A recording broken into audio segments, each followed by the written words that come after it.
আল্লাহর রহমতে আল্লাহ আমাদেরকে তৌফিক দিয়েছেন, আল্লাহ আমাদেরকে রহমত দিয়েছেন।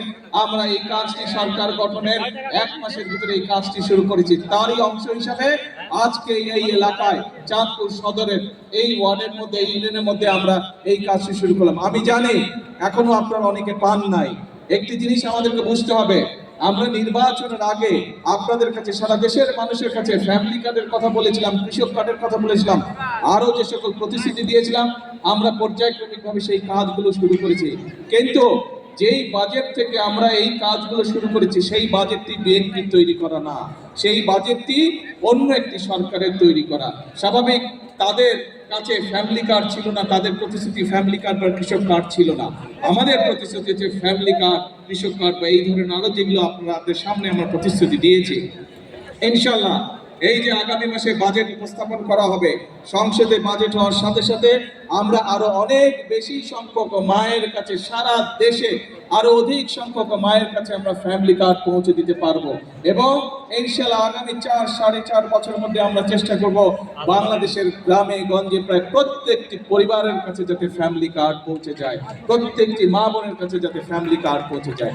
এই ফ্যামিলি কার্ডের একই সাথে এই ফ্যামিলি কার্ড পেলে যেমন মায়েদের জন্য ভালো হবে, একইভাবে আপনাদের নিশ্চয়ই খেয়াল আছে দেশনেত্রী খালেদা জিয়া যখন দেশ পরিচালনা করেছিলেন, তখন তিনি এই বাংলাদেশের মেয়েদের শিক্ষা ব্যবস্থা ক্লাস 1 থেকে ক্লাস 12 পর্যন্ত ফ্রি করে দিয়েছিলেন, বিনামূল্যে করে দিয়েছেন।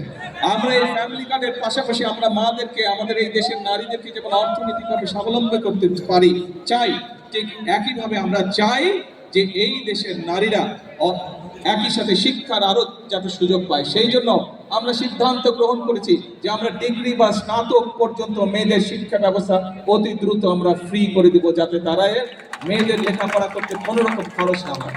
এবং শুধু তাই নয়, মেয়েদের মধ্যে যারা ভালো রেজাল্ট করবে, পরীক্ষায় ভালো করবে, তাদেরকে আমরা সরকারের পক্ষ থেকে তাদেরকে আমরা উপবৃত্তির ব্যবস্থা করব। প্রিয় ভাই বোনেরা, একটু পরেই মাগরিবের আজান দিবে, আপনারা সেই দুপুর থেকে অপেক্ষা করছেন, অনেক মানুষ ক্লান্ত হয়ে গিয়েছেন। একটি কথা আপনাদের সামনে তুলে ধরতে চাই, এই ফ্যামিলি কার্ড যখন মায়েরা পাবে, শুধু কি মায়েদের ভালো হবে, পুরো পরিবারের উপকার হবে না? পুরো পরিবারের উপকার হবে এটা। একই সাথে আমরা যে কৃষক কার্ডের কথা বলেছি, সারা বাংলাদেশের প্রধান পেশা হচ্ছে কৃষক, কৃষকের সংখ্যা হচ্ছে এই দেশে সবচেয়ে বেশি। কৃষক কার্ড যখন কৃষকদের হাতে পৌঁছাবে, কৃষকদের উপকার হবে না? কৃষকদের উপকার হবে। একইভাবে যে আমরা খাল খননের কথা বলেছি, এই যে আজকে 2টি খাল পুনর্খনন আমরা শুরু করেছি, আমরা সারা বাংলাদেশে খাল পুনর্খননের কাজ শুরু করেছি। যেখানে খাল পুনর্খনন প্রয়োজন, খাল আমরা পুনর্খনন করব, যেখানে খাল খনন প্রয়োজন সেখানে আমরা খাল খনন করব। অর্থাৎ প্রিয় ভাই বোনেরা, এই দেশের মানুষ বিগত 1 যুগ ধরে আন্দোলন করেছে তাদের রাজনৈতিক এবং অর্থনৈতিক অধিকার প্রতিষ্ঠিত করার জন্য। প্রিয় ভাই বোনেরা, গত 24-এর 5ই আগস্ট বাংলাদেশের ছাত্র জনতা সেই স্বৈরাচারকে বিদায় করেছে। বিদায় করার পরে প্রিয় ভাই বোনেরা, এখন হচ্ছে দেশ গড়ার পালা। আমাদের ছাত্র ছাত্রীদেরকে এখানে একটু আগে একজন এই কলেজের ছাত্রী এসেছিল, তারা এখানে তাদের কলেজের একটি ইনস্টিটিউশন বিল্ডিং করতে চাইছে। আমরা এই বাজেটে, আগামী যে বাজেট সেই বাজেটে আমরা শিক্ষার উপরে সবচেয়ে বেশি বরাদ্দ রেখেছি, যাতে করে আমরা যেমন স্কুল কলেজ তৈরি করতে পারবো নতুন নতুন যেখানে যেখানে প্রয়োজন। একই সাথে আমরা যখন রান্না করি, মশলা যদি খারাপ হয়, রান্না কি ভালো হয়? রান্না ভালো হয় না। সেজন্যই আমরা শিক্ষকদেরকে ট্রেনিং দেওয়ার জন্য আমরা বাজেটে বরাদ্দ রেখেছি। আমাদের শিক্ষকদেরকে আমরা ট্রেনিং দেবো, যাতে তারা সুন্দরভাবে, ভালোভাবে আমাদের আগামী প্রজন্মকে শিক্ষা দিতে পারে। প্রিয় ভাই বোনেরা, এখানে এই যে একজন অনেক ধরে একটা উঁচা করে সাইনবোর্ড রেখেছে, ইপিজেড লিখে রেখেছে। এই ইপিজেড এর কাজ শুধু এই চাঁদপুর জেলা নাই। আপনাদের এই সন্তান, এই এলাকার সন্তান আশিক চৌধুরী এখানে আছে, যে বিডার চেয়ারম্যান যাকে নিযুক্ত করা হয়েছে, তাকে আমি আজকে দায়িত্ব দিয়ে যাচ্ছি, যত দ্রুত সম্ভব সবকিছু বিবেচনা করে, সম্ভাব্যতা যাচাই করে এই ইপিজেড এর কাজ যদি বাস্তবসম্মত হয়, তাহলে এখানে আমরা ইনশাল্লাহ দ্রুত ইপিজেড করব, যাতে করে এই এলাকার সন্তানেরাই শুধু কর্মসংস্থানের ব্যবস্থা না হয়, যাতে করে এই এলাকায় আরো বেশি মানুষ অন্য এলাকা থেকে আসতে পারে, বেকার যুবকরা কর্মসংস্থানের জন্য। প্রিয় ভাই বোনেরা, কিছুক্ষণ আগে আমি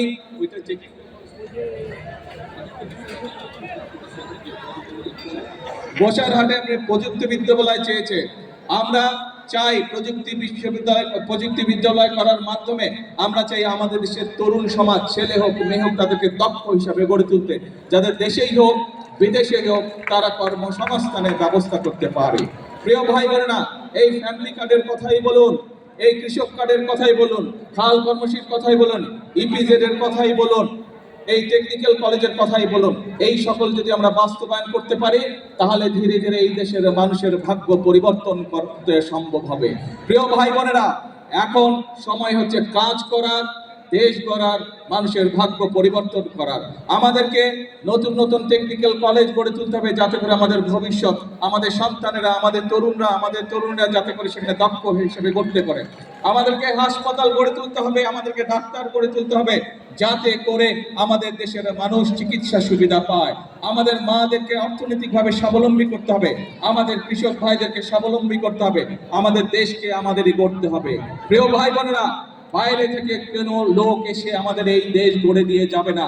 এই দেশ যদি গড়তে হয়, আমাদের সকলের ভাগ্য, এই দেশের 20 কোটি মানুষের যদি ভাগ্য পরিবর্তন করতে হয়, তাহলে 20 কোটি মানুষের 40 কোটি হাতকে শ্রমিকের হাতে রূপান্তরিত করতে হবে। আমরা যেদিন এই 20 কোটি মানুষের হাতকে, 40 কোটি হাতকে যদি আমরা শ্রমিকে রূপান্তর করতে পারি, তাহলে ইনশাল্লাহ দেশের মানুষের ভাগ্যের পরিবর্তন করতে পারবো। প্রিয় ভাই বোনেরা, দেশের মানুষ চায় স্থিতিশীলতা, দেশের মানুষ চায় দেশের শান্তি। কিছু মানুষ, একটি মহল বিভিন্ন বিতর্কের সৃষ্টি করছে। আজকে আপনাদেরকে সামনে রেখে আমি বলে দিতে চাই পরিষ্কারভাবে, 2026 সালের 12ই ফেব্রুয়ারি নির্বাচনে আমরা দেশের মানুষকে যে প্রতিশ্রুতি দিয়েছিলাম, দেশের মানুষ তার পক্ষে রায় দিয়েছে। কাজে আমরা দেশের মানুষকে সাথে নিয়ে সেই সকল প্রতিশ্রুতি বাস্তবায়নের কাজে হাত দিয়েছে। কারণ এই সকল প্রতিশ্রুতি ইনশাআল্লাহ পর্যায়ক্রমিকভাবে যদি আমরা বাস্তবায়ন করতে পারি, দেশের মানুষের ভাগ্যের পরিবর্তন হবে। একটি মহল রাজনীতির নামে তারা বিভ্রান্তি ছড়ানোর চেষ্টা করছে। প্রিয় ভাই বোনেরা, আমি ছোটবেলা থেকে দেখে এসেছি রাজনীতি মানে খাল খনন, কৃষির উৎপাদন বৃদ্ধি। প্রিয় ভাই বোনেরা, আমি ছোটবেলা থেকে দেখে এসেছি রাজনীতি মানে নতুন নতুন মিল কারখানা তৈরি এবং কর্মসংস্থানের ব্যবস্থা করা। প্রিয় ভাই বোনেরা, আমি ছোটবেলায় থেকে দেখে এসেছি রাজনীতি মানে মানুষের স্বাস্থ্যের ব্যবস্থা করা। প্রিয় ভাই বোনেরা, রাজনীতি মানে আমি দেখে এসেছি মানুষের নিরাপত্তা নিশ্চিত করা। কাজে এটাই হচ্ছে আমাদের রাজনীতি। রাজনীতির নামে যদি কেউ বিভ্রান্ত সৃষ্টি করতে চায়, রাজনীতির নামে যদি কেউ অরাজকতা সৃষ্টি করতে চায়, প্রিয় ভাই বোনেরা, আপনারা কি বসে থাকবেন? আমরা কেউ বসে থাকবো না। কারণ বিএনপি যে সকল কর্মসূচি গ্রহণ করেছে, প্রত্যেকটি কর্মসূচি হচ্ছে এই দেশের খেটে খাওয়া মানুষের কর্মসূচি। সেজন্যই আমরা আন্দোলন করেছি। আন্দোলনে বাংলাদেশের মানুষ, লক্ষ লক্ষ হাজার লক্ষ মানুষ প্রাণ দিয়েছে, হতাহত হয়েছে।